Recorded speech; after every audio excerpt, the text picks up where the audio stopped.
চিংড়ি মাছের মালাইকারি ঘরোয়া পদ্ধতিতে। আচ্ছা, সহজ পদ্ধতিতে চিংড়ি মাছের মালাইকারি। এটা কি সর্ষের তেল দিলে? সর্ষের তেল দিলাম কড়াই। আচ্ছা, তো আর দিচ্ছি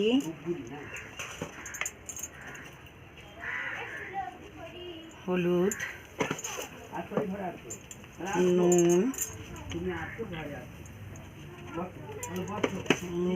এবার মাছগুলোকে দেব।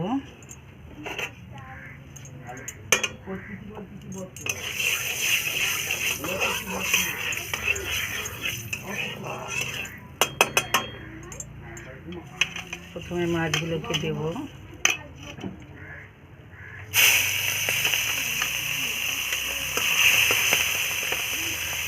মাছগুলোকে ভেজে নিতে হবে হালকা।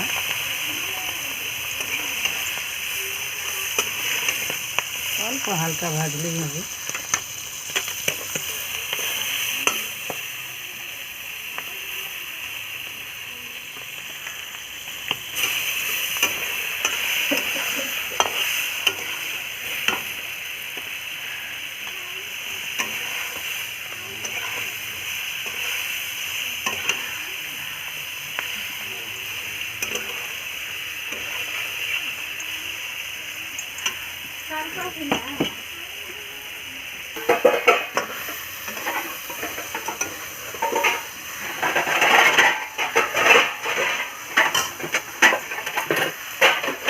মাছগুলো হয়ে গেছে, তুলে নিচ্ছি।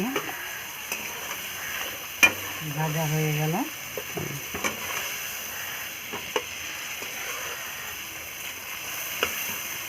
আচ্ছা, এটা কি গলদা চিংড়ি না বাগদা চিংড়ি?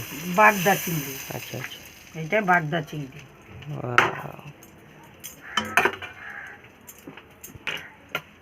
যা তেল দেবো এবার একবারে দিয়ে দিলাম। পরে আর দেওয়া যাবে না, একবারে দিয়ে দিলাম তেল।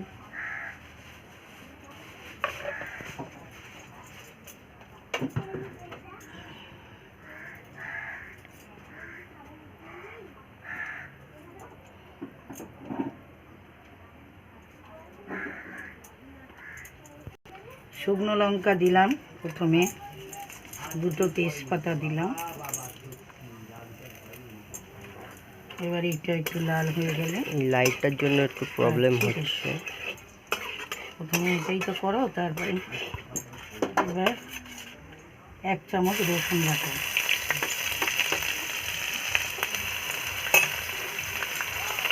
রসুনটা কাঁচা থাকলে গন্ধ বেরোবে, কাঁচা কাঁচা, এই জন্য রসুনটা একটু ভেজে নিতে হবে, একটু লাল করে নিতে হবে। আচ্ছা, তারপরে পেঁয়াজ বাটা, এটা দিলাম 2 চামচ। পেঁয়াজ বাটা 2 চামচ দিলাম। আদা বাটা 1 চামচ দিলাম।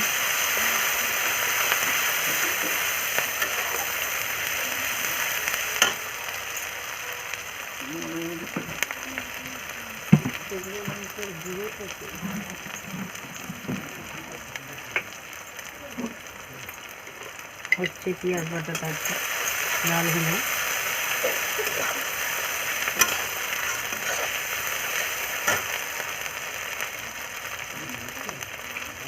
বেশ সামান্য একটু কালার হওয়ার জন্য কাশ্মীরি লঙ্কা গুঁড়ো। আচ্ছা, কালার হওয়ার জন্য। তারপর কাঁচা লঙ্কা দিয়ে দিলাম। আচ্ছা, কাঁচা লঙ্কা চিরা না? কাঁচা লঙ্কার চিরা দিয়ে দিলাম।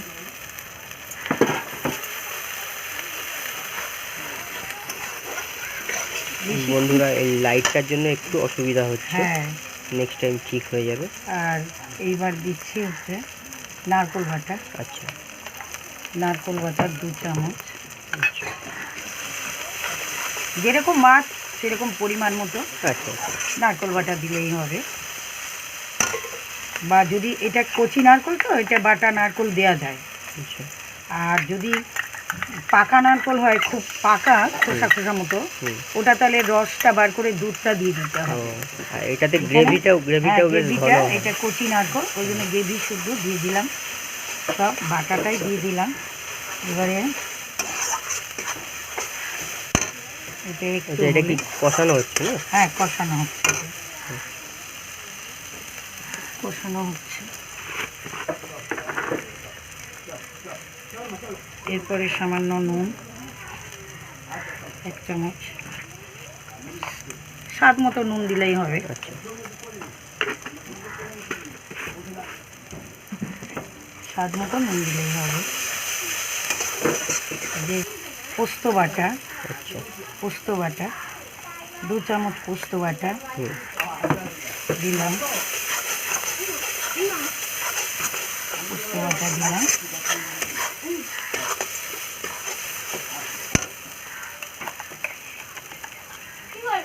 সর্ষে বাটা দিচ্ছি, এটা সর্ষে বাটা 2 চামচ, সাদা সর্ষে বাটা কিন্তু, আচ্ছা, কালো সর্ষে হবে না, সাদা সর্ষে বাটা।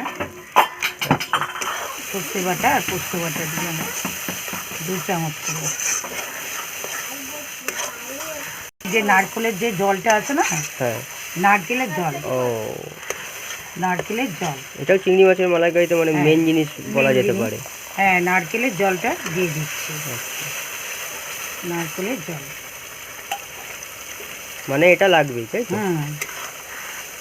এটা নারকেলের জলটা দিলে আরও বেশি টেস্ট হয়। আচ্ছা, নারকেলের জলটা দিয়ে দিতে হয়, নারকেলের দুধ বার করে দিয়ে দিলে হবে। যদি পাকা নারকেল হয়, নারকেলের দুধটাই শুধু দেওয়া যায়।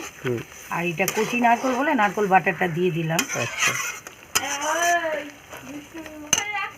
গ্রেভিটা এবার ফুটছে, এবার চিংড়ি মাছটা দিয়ে দিচ্ছি। আচ্ছা, আচ্ছা,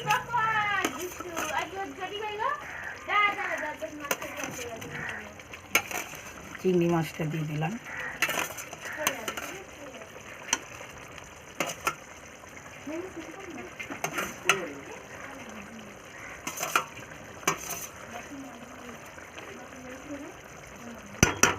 এবার একটু থালাটা ধুয়ে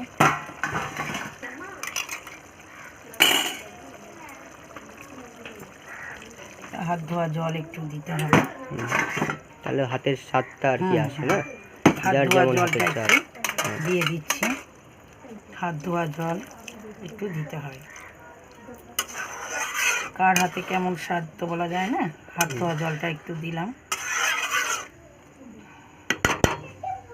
এবার একটু ঢেকে দিলাম। আচ্ছা, আচ্ছা, এটা তো তখন ফুটুক, আমরা একটু বাইরের দৃশ্যটা দেখে আসি। বলে বসে আছে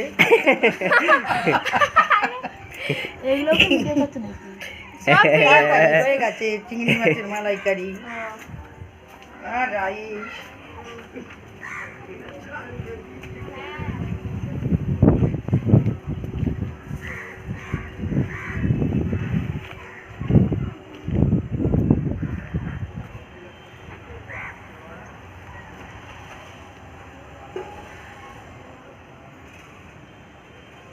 যে পুকুর, নেক্সট ভিডিওতে আমরা এই পুকুরের মাছ ধরেও কোনো একটা রেসিপি করতে পারি।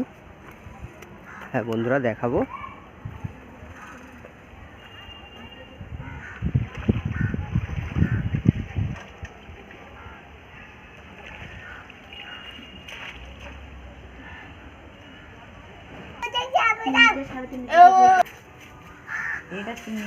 ভাইকে নিয়ে যাচ্ছে, বল কিছু জোগাড়গুলো বাবু।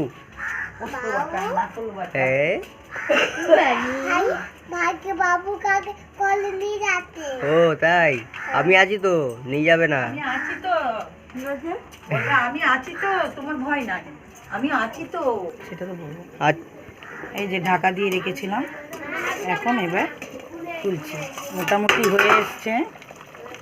এখন সামান্য একটু গরম মশলা একটু দিয়ে হয়ে গেল। আচ্ছা, সামান্য একটু গরম মশলা দিতে হবে, নাহলে এর গন্ধটা হবে। হয়ে গেল, সামান্য একটু গরম মশলা দিলাম, এলাচ গুঁড়ো, হয়ে গেছে, রেডি রেডি। এবার এটাকে নামিয়ে নেবে, তাই তো? হ্যাঁ, আচ্ছা, দেখো বন্ধুরা, কতটা লোভনীয় লাগছে। আমার তো টেস্ট করতে ইচ্ছা সুন্দর লাগছে করছে, কিন্তু তো আমি এবার এটা টেস্ট করে দেখব।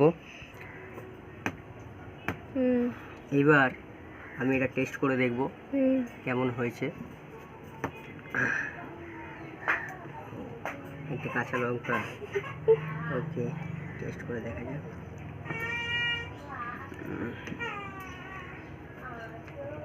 সাইজগুলো বেশ বড়, গরম। গ্রেভিটা একটু টেস্ট করে দেখি।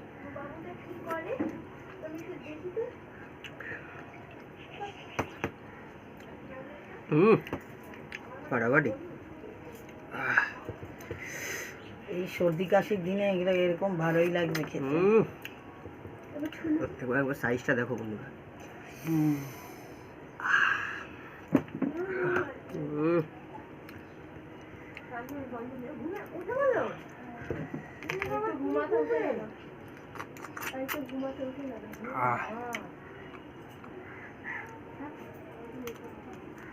দুর্ধর্ষ মাছটা একদম ফ্রেশ।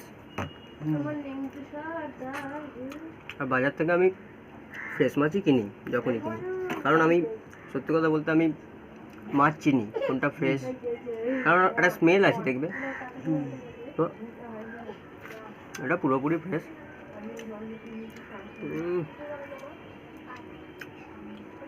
এটা গরম ভাতের সাথে খেলে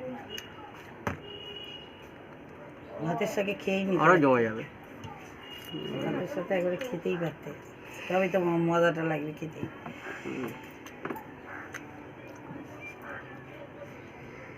ভালো। তো বন্ধুরা বলো জিনিসটা দেখে কেমন লাগলো, আর অবশ্যই ঘরে একবার ট্রাই করো এরকম ঘরোয়া পদ্ধতিতে চিংড়ি মাছের মালাইকারি। আর ভিডিওটা ভালো লাগলে অবশ্যই লাইক, কমেন্ট, শেয়ার এবং চ্যানেলটিকে অবশ্যই সাবস্ক্রাইব করো।